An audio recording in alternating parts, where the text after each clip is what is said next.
Hey girl, so glad that you tuned in. My name's Bethany, and this is the Make Up Your Mind channel. You're listening to episode 19.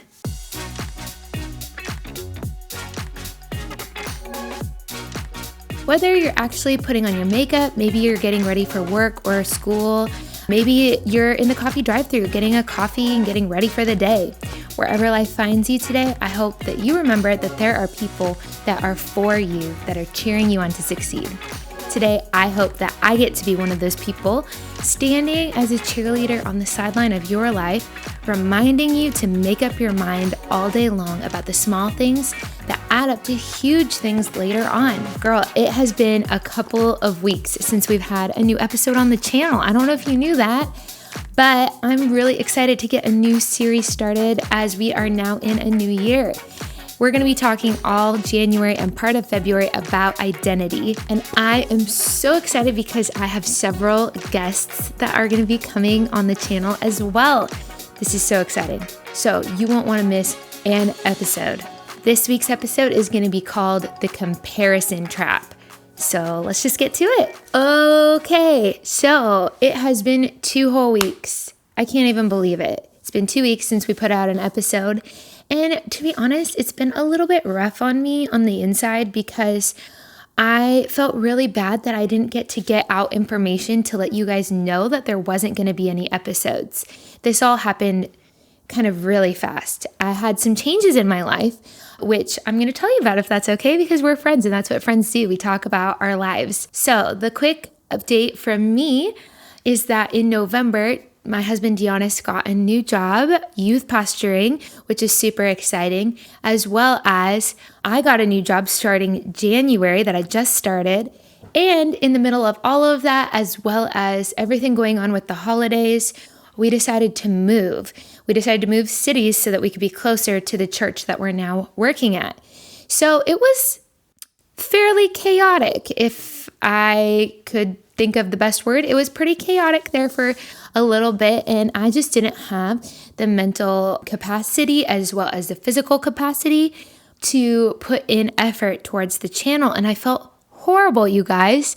I didn't even give you a notice. So thank you so much for sticking with me through all of the crazy. I'm so happy to get to be back with you now, today, and continuing on from here. Oh, and P.S., some of you have been waiting for my giveaway to happen. And guess what? The Ipsy package finally arrived. I think it just got lost in all of the Christmas package craziness.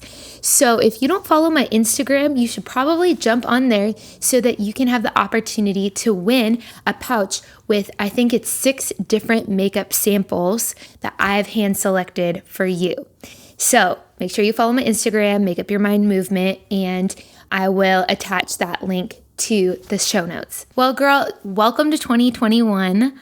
Like I talked about briefly in our last episode titled Prince of Peace, it has been a chaotic year, a year filled with anxiety. And to be honest, moving into 2021, not a lot has changed. We're still in the middle of a pandemic. We still have unrest with the whole election inauguration scenario. There's still a lot going on that's causing us, even just outside of our own worlds, extra stress and anxiety. And if you didn't get to catch my episode on peace, you should definitely go back and listen to that. But I pray that in this world of unrest, that we would take up the calling to be peacemakers wherever we are, and that we would be able to run to the Prince of Peace himself with all of our stress and all of our anxiety. So on that note, girl, one of the things that gives me, I think, the most anxiety in this life is comparison. I don't know if you've ever been there before. It happens to me like kind of subconsciously. Like I don't actually realize that the whole comparison game is going on until I realize, if you know what I mean. Sometimes I'll just be sitting here listening or talking to a friend, or I'll just be scrolling on the socials, and I'll be, just fine and dandy until something pops up that just reflects something that I don't have that I wish I had.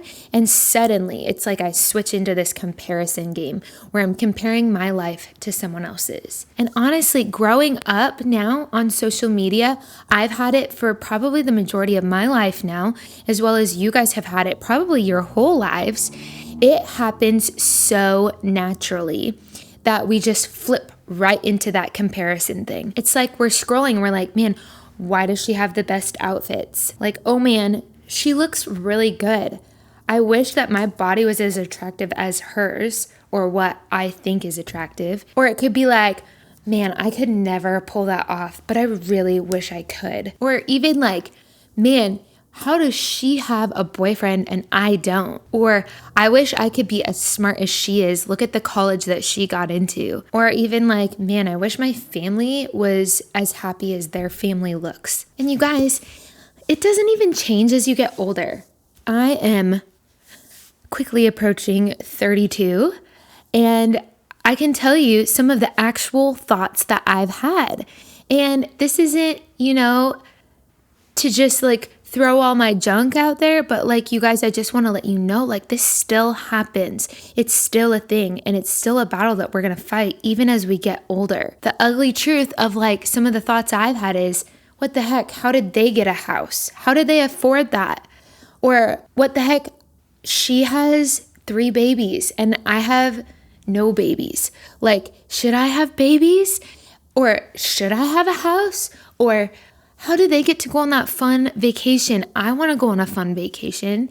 Like, comparison all the freaking time. And it's just not okay. I even get to the point where I spiral so low, where I get to the point where I'm like, is there something wrong with me that I don't have a house, babies, vacation, career, whatever, you name it? Is there something wrong with me? You guys, it's super damaging, and it's super not good for your self-worth. And even worse, I think it's damaging towards your relationships, because instead of sitting here being happy for my friends that I'm scrolling past, I'm actually like kind of resentful that they have what they have and I don't have what they have. Because I don't know about you, but I'm not necessarily always comparing myself. Like, the comparison game is not as strong to the Hailey Biebers of the world. Love Hailey Bieber. She's gorgeous. And to some extent, I'm probably sitting here comparing like my body image or like her beautiful skin, but that's not where the real comparison happens. The real comparison happens to the people that are closest to us, our actual friends, our actual family, the people that like it's an attainable thing to be similar in life to them, if that makes sense. This toxic envy really creeps in, and I think it has the potential to destroy relationships. These people that I'm close to, it's my responsibility to actually be happy for them. I need to be able to actually be the friend that they believe me to be. And so when they announce they're having another baby, when they announce that they're buying a house, or you name it, like that they just got new clothes, or like the boots that I actually kind of wanted because I really want some Doc Martens, you guys. Like, when they announce those things, like, it's my job as their friend to be legitimately happy for them, not to be sitting here going, I'm so mad that they got that and I didn't, right? So how do I become happy? How do I be filled with joy for these people when I'm struggling so hard with this comparison game? What do I do? Before we answer that question, I really think that one of the most damaging things that the comparison game can do is actually create a separation between me and God. The grumbling, the envy, the comparison are all actually me saying that I like someone else's life better than I like my own, or I think I do. And it's kind of a slap in the face to God if you really think about it. It's me kind of subconsciously saying, how you've made me and what you've given me don't make the cut in my mind. That other person is so much better than how you made me. So let's unpack together actually where comparison comes from, because it's kind of a surface level thing that's happening, which is actually has its roots deeper down. And let's look at what that deeper down issue might actually be. I think comparison has a lot to do with our beliefs. My husband always says what you believe actually shapes your actions. And in this case, our beliefs are actually going to inform like how we view the world and how we view others. if that makes sense. So what do we believe about ourselves? This is the important thing that we need to get down to. I know a lot of girls that think that God actually made a mistake on them. They actually believe that about themselves, that somehow God just kind of went like, and then they were there.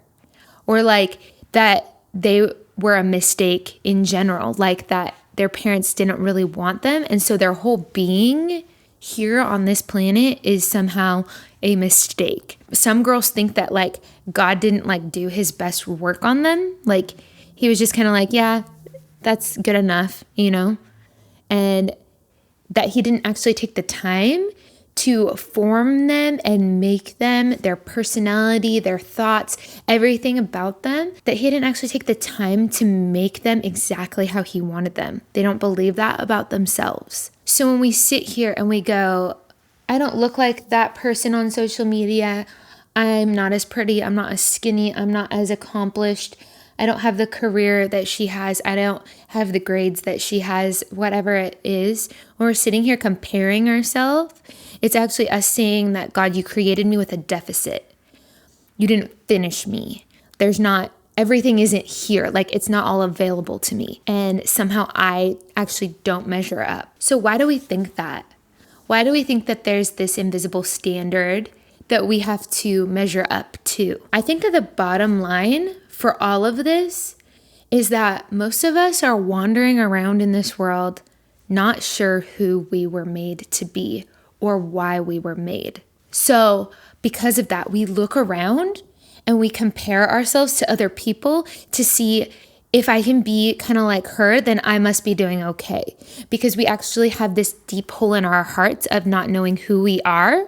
So if I can figure it out by copying other people, then that'll make me someone. This tricks us into believing that we will actually know who we are if we look like we know who we are. Does that make sense? But in all reality, if we spend our days trying to find out who we are by having things or doing things like having cars, clothes, houses, or having a career or going on fancy vacations or whatever, you name it, and posting it on Instagram, the more we search for who we are in what we do and what we have, the more we're going to be left wanting. We're going to be left wanting for more.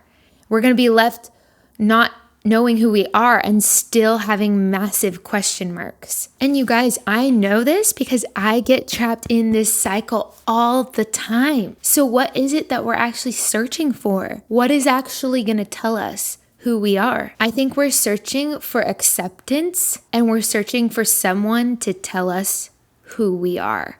Have you ever had somebody say to you, you are blank, and it's been such a good, refreshing moment, like you are beautiful? Like, have someone ever told you that before and actually you felt like they meant it, not just like fishing for a compliment back? Like when we have those moments where someone speaks identity to us, it's like this hole in our heart has been filled. But do you know where we really need to find that identity? You know the answer. And as cliche as it is, the identity comes from us knowing that we are loved, deeply loved, just as I am, not as I will be when I get that really cool hipster hat or when I drive this specific car. Like, no, I'm loved right now as I am. Maybe greasy hair, just rolled out of bed. Like, no, I'm loved just as I am. And God created me and God created you. He created you, not to be like someone else, just to be you with all your quirks. Maybe you have freckles. I have a lot of freckles. With your specific hair type, hair color, your weight, your body frame, everything. God created you. We're all running around trying to find out who we were made to be. Who am I really? That's what we're doing all day long, is just running around like that. And I really think that the answer to the question is simpler than I ever thought. It's so simple that it's hard to believe, and it takes, honestly, a lifetime to process. There will be seasons in your life where you'll have to reprocess this over and over again. But the answer is simply, I am His. I am the Lord's. I am God's. I am His. I'm His daughter, and He made me who He wanted me to be. He sees me not by my failures, but by who I'm becoming, who He's created me to be in the fullest, in the best parts of who I am. He calls me loved. He calls me valuable. He calls me chosen. And He calls me His. And you guys, suddenly I'm at home in my own skin. When I really let that sink in, that I'm not supposed to be someone else, but that I'm actually who I was meant to be here and now. As His daughter, I'm suddenly at home being myself. Suddenly the other stuff, the comparison doesn't matter so much. Suddenly I realized how much God loves me and how my own dislike of myself, it doesn't line up. God places so much value on me that my dislike of myself starts to soften because I realize if He thinks I'm valuable, if He thinks I'm perfect how I am, then I must be. The longer I dwell on the message that God created me just how I am, I start to realize that I can be myself. If you deal with that competing view of just general dislike of yourself, you're in good company. I think that a lot of us here have had those feelings of just looking in the mirror and not liking yourself. But can I challenge you to be able to look yourself in the face today? Heck, even write it on your mirror. Okay, I've told girls to do that before. And if you need to do it for a season, just do it. But I want to challenge you to be able to look yourself in the face and look into the mirror of God's immense love for you. Because when we look into that mirror, we're going to see ourselves completely different than how we're seeing ourselves in our own mirror. Because in our own mirror, we're seeing all the things we dislike. But in God's mirror, we're seeing all the things that He made beautiful. And it's a lot harder to hate yourself when you look into that mirror. Psalm 139 is fantastic. And literally write some of these words on your mirror. Like if you share a mirror, just put it on a little card and bring it in the bathroom with you when you get ready. But I'm just going to read this over you today. And I hope that you just receive it. If you've heard this before and you've heard it a lot, like if you grew up in Sunday school, I just want you to hear it with new ears today. This is Psalm 139, 13 through 16, and it says, "Oh yes, you shaped me first inside and then out. You formed me in my mother's womb. I thank you, high God. You're breathtaking. Body and soul, I am marvelously made. I worship in adoration. What a creation. You know me inside and out. You know every bone in my body.